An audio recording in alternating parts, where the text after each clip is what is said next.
Saudações do crente docente. Está no ar o CDcast, o podcast da sua lição bíblica. Eu sou o professor Alex Rodrigues. Se inscreva em nosso canal, dê um like, ative o sininho para ficar por dentro das nossas novidades.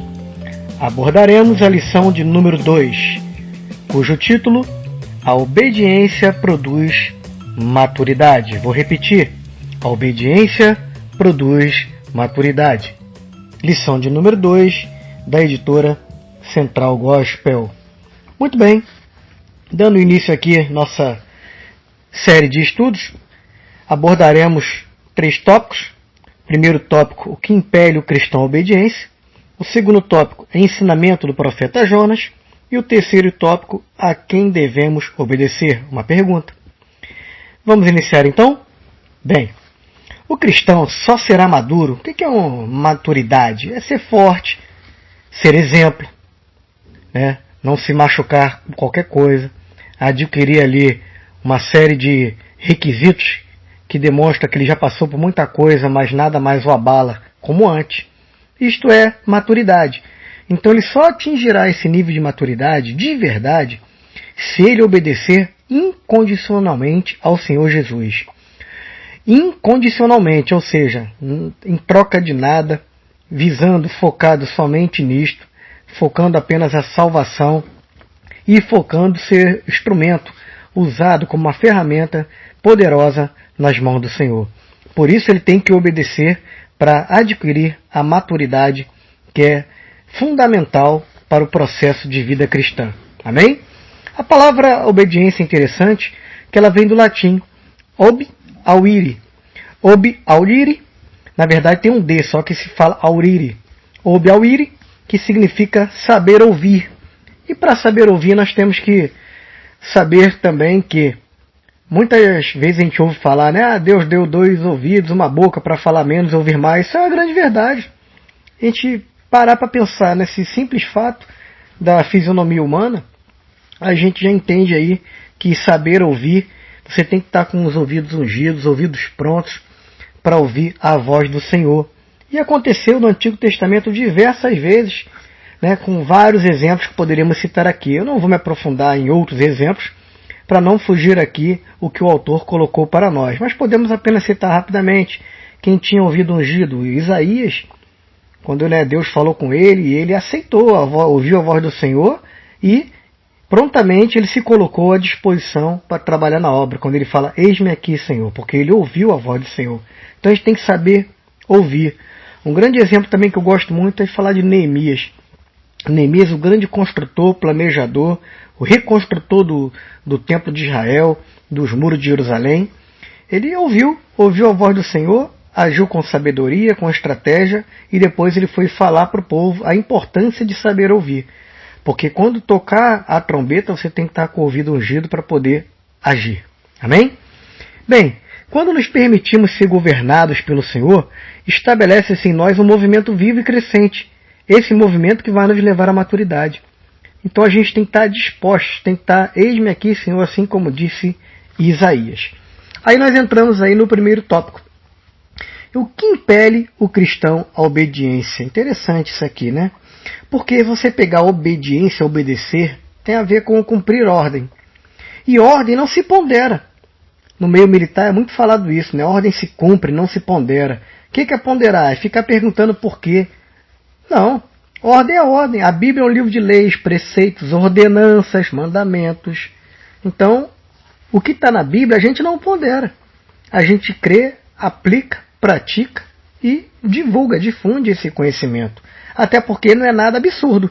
Porque no meio militar também diz assim, ordens absurdas não se cumprem.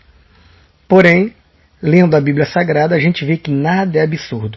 É um livro, manual de regra de fé, conduta e prática de vida. Amém? Então, a ordem da Bíblia, a ordem da Palavra de Deus, ela não se pondera, se cumpre. Porque nós estamos vivenciando uma quebra de hierarquia no que se refere às leis e outros absurdos que desacreditam essas mesmas leis. A gente vê, a lei do Senhor é inerrante Palavra de Deus. Agora as leis dos homens, têm a lei, ninguém cumpre, criam leis secundárias, inferiores, que colocam acima ou por questões próprias, se acham superiores às leis, e isso faz muito mal, porque desacredita no sistema, desacredita que nós temos que cumprir, orar pelas autoridades. A ordenança bíblica é orar pelas autoridades, cumprirmos as leis, mas se você lê que nem eles mesmos que estão no poder cumprem, e fica muito complicado, fica esse conflito interno na gente. Poxa, eu tenho que obedecer, mas eles mesmos não fazem por onde, não obedecem, não tratam as leis como elas deveriam ocorrer. Amém?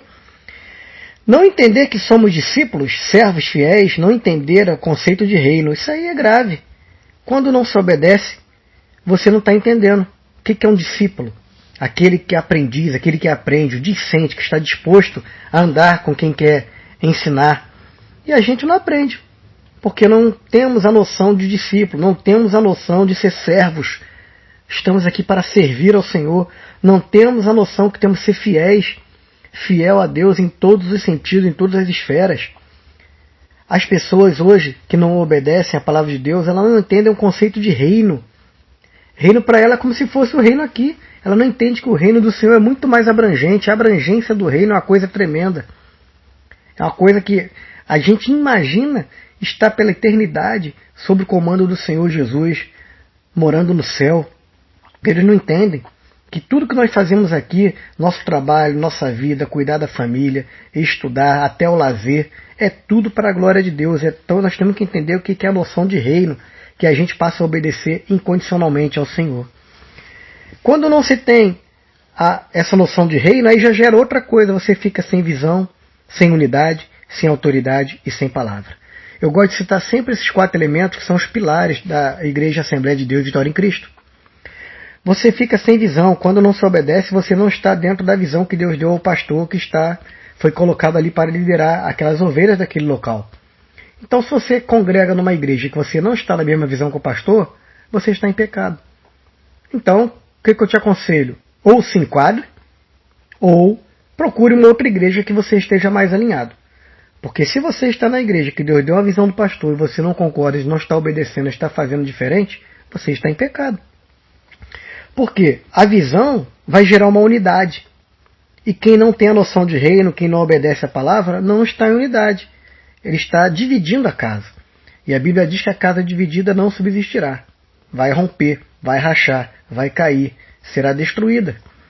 Então, visão e unidade estão ligados diretamente. Outro, nós temos que obedecer. Aí vem o terceiro pilar, a autoridade. Temos que obedecer às autoridades, e principalmente dentro da igreja, a autoridade do pastor e quem ele colocar para liderar os departamentos. Isso é noção de reino, é obediência natural. Se você não obedecer, o dia que você tiver num cargo de liderança, um cargo de confiança, pessoas também não vão lhe obedecer. Uma coisa gera outra, a gente colhe o que planta. Amém? E o quarto pilar é a palavra. A palavra de Deus com P maiúsculo evidente, porque a palavra santa é inerrante, a Bíblia Sagrada, como o livro de leis, mandamentos, regras e ordenanças. Por exemplo, no Antigo Testamento, ela traz mais de 600 mandamentos. Porém, fica muito complicado, né, a gente gravar, obedecer mandamentos, e alguns deles cerimoniais, morais, espirituais e éticos. Então, é muito mais fácil você pegar a palavra de Deus para obedecer, cumprindo ali o que Jesus facilitou para nós, resumiu. Né?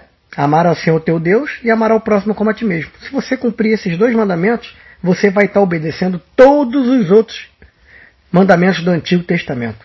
Então basta obedecer e aplicar na nossa vida 2 mandamentos.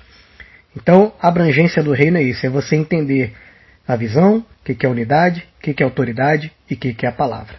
Lembre-se sempre, nós colhemos o que plantamos. É uma regra, é uma lei provada, tanto cientificamente e principalmente espiritualmente. Amém? Eu gostaria, nesse primeiro tópico, falar o exemplo do rei Saul, primeiro rei de Israel, não escolhido por vontade de Deus, né? Mas por pressão do povo em cima do profeta. Aí a gente vai analisar rapidamente Saul, que começou muito bem.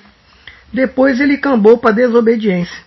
E chegou a tal ponto que culminou ali na palavra de Deus que ele perderia, de fato, a sua condição de rei. Ele foi repreendido por Samuel, por quê? Pela sua desobediência. Quando lemos ali 1 Samuel, capítulo 13, do 4 a 8, a gente vai entender alguns fatores.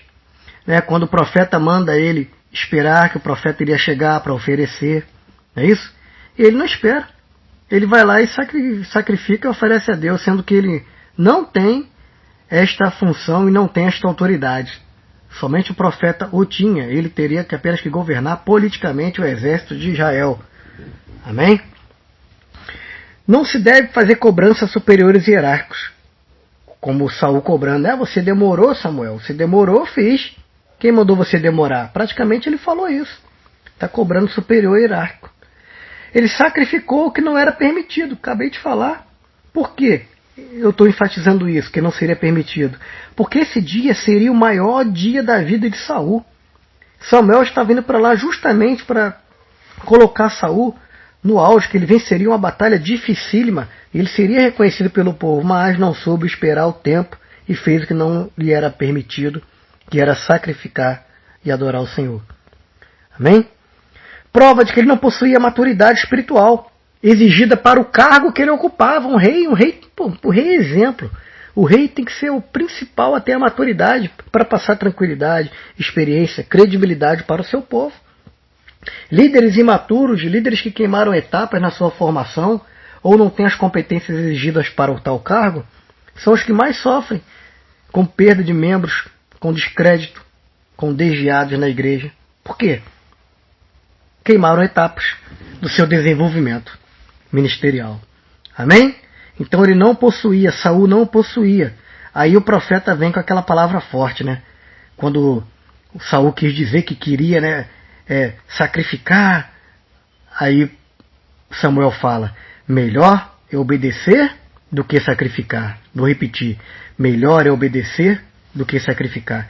Sacrificar, adorar a Deus, Deus se agrada, sim, mas Deus se agrada muito mais da obediência. Amém? Glória a Deus. Aí nós vamos para o segundo tópico, que o autor coloca ali como ensinamentos do profeta Jonas. Ensinamento do profeta Jonas. Conhecemos toda a história do profeta Jonas, e a gente vai entender com a história de Jonas, que é conhecido como profeta fujão, não é isso? Muitos chamam de profeta fujão. Que nossos sacrifícios, nossas escolhas, revelam nossa maturidade ou a imaturidade. Bem, como eu falei que Samuel falou para Saul, melhor obedecer do que sacrificar, nós poderíamos falar para Jonas assim, melhor seria obedecer do que desafiar a Deus, Melhor obedecer do que desafiar. Praticamente ele desafiou. Será que ele achava que Deus não é onipotente, onipresente, onisciente? Que ele não está em todo lugar, que ele não tem todo poder, que ele não sabe de todas as coisas? Pelo amor de Deus. A que ponto chegou o ser humano, ainda mais um profeta, conhecedor da palavra, criado nos pés do Senhor, um homem que Deus fala com ele face a face? Complicou a situação de Jonas. Então não adianta querer fugir de Deus, fugir da missão. Se Deus te mandou, você vai ter que ir, porque se você não for por bem, você vai por mal, meu amigo.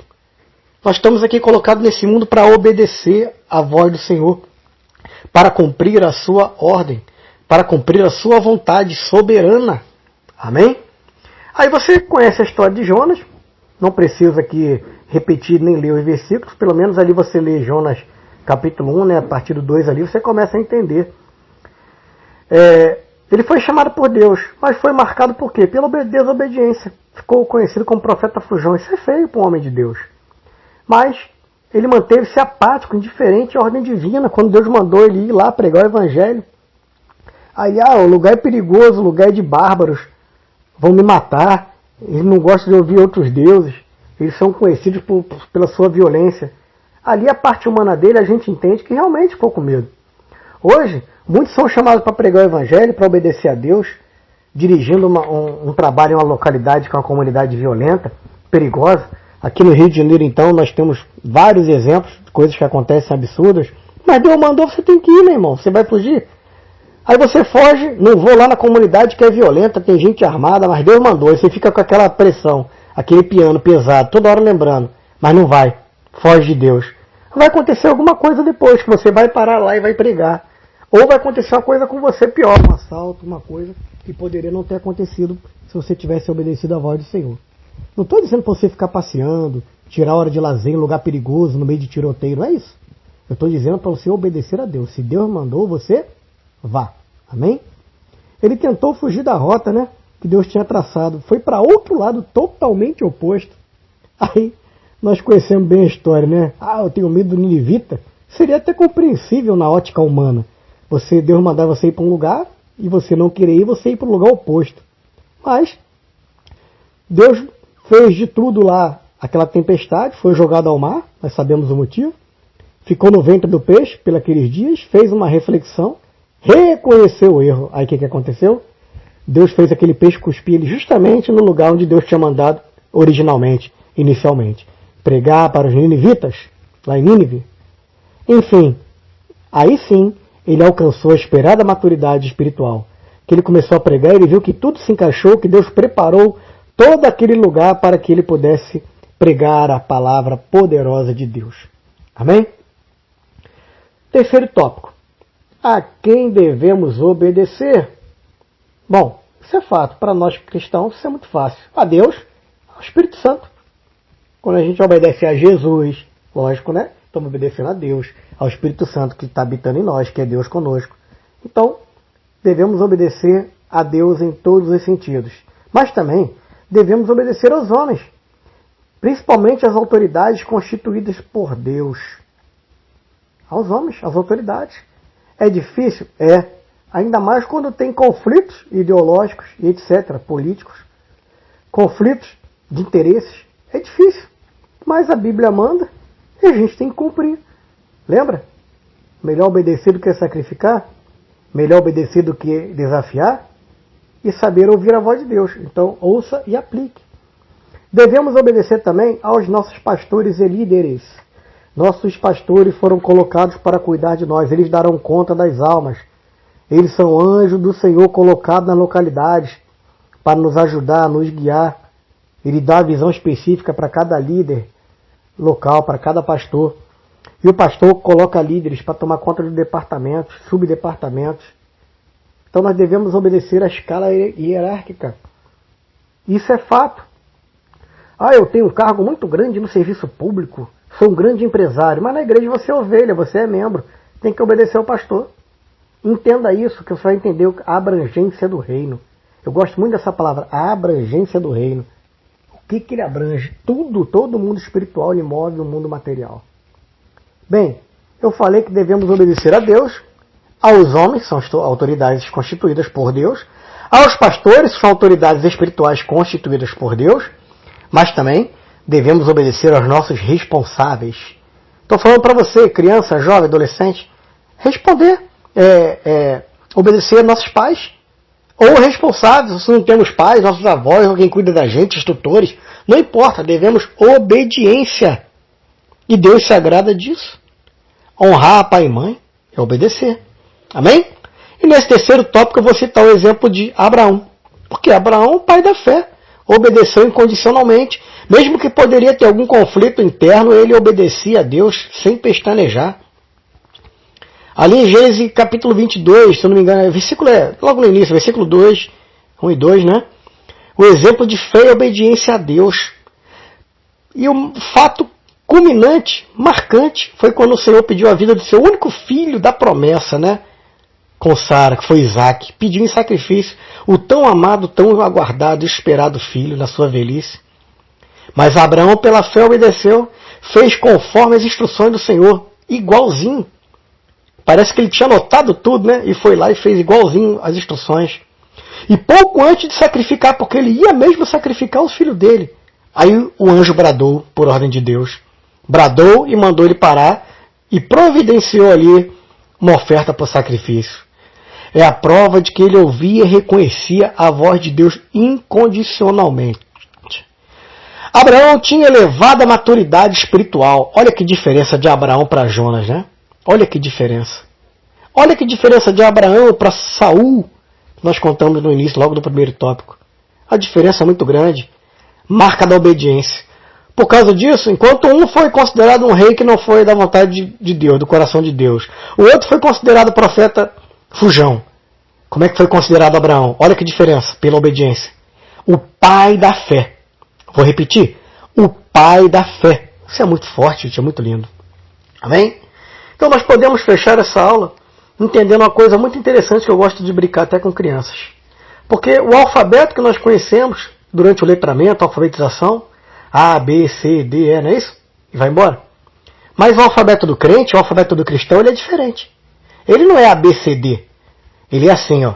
O, B, D, C. Uma brincadeira, mas que é a verdade, né? O alfabeto do crente é O, B, D, C. Amém? Esta linha divisória que estabelece limite, chamamos de obediência, é uma linha divisória para alcançarmos as bênçãos celestiais, para fazermos a vontade do Senhor, para sermos considerados filhos de Deus, para termos um lugar especial guardado para nós na eternidade, para sentarmos na mesa com o Senhor, para termos o privilégio de ficar cantando Santo, Santo, Santo, é o Senhor dos Exércitos, toda a terra está cheia da tua glória. Quando a gente obedece, nosso coração fica aliviado, a gente não sente peso, a gente sente que está dentro do centro da vontade do Senhor. E essa obediência a quê? Já falamos a quem, né? Agora a quê? Primeiro, as leis. Devemos obedecer às leis. Querido, eu gosto muito de uma frase do nosso pastor Oswaldo Silva. Ele fala assim, temos que obedecer às leis. Primeiro, na mão direita, a lei do Senhor, a Bíblia. E segundo, na mão esquerda, a Constituição do Brasil. Se elas se complementam, ok. Se tudo está na Constituição, está dentro da Bíblia, ok. Se tem alguma coisa na Constituição ou qualquer outra lei secundária diferente da Bíblia, fique com a Bíblia, palavra de Deus. Amém? E temos que obedecer o bom senso. A nossa mente, o nosso coração, ele diz se está certo ou se está errado. Nós sabemos diferenciar. A partir da nossa formação de personalidade, ninguém é mais bobo, ninguém é inocente. Nós sabemos a diferença de certo e errado e devemos saber que temos que fazer o certo para obedecer a Deus. Muito bem, estamos chegando no final desse singelo estudo. Obrigado a você que esteve conosco. Não deixe de seguir o Crente Docente nas nossas redes sociais. Até a próxima lição, querendo Deus.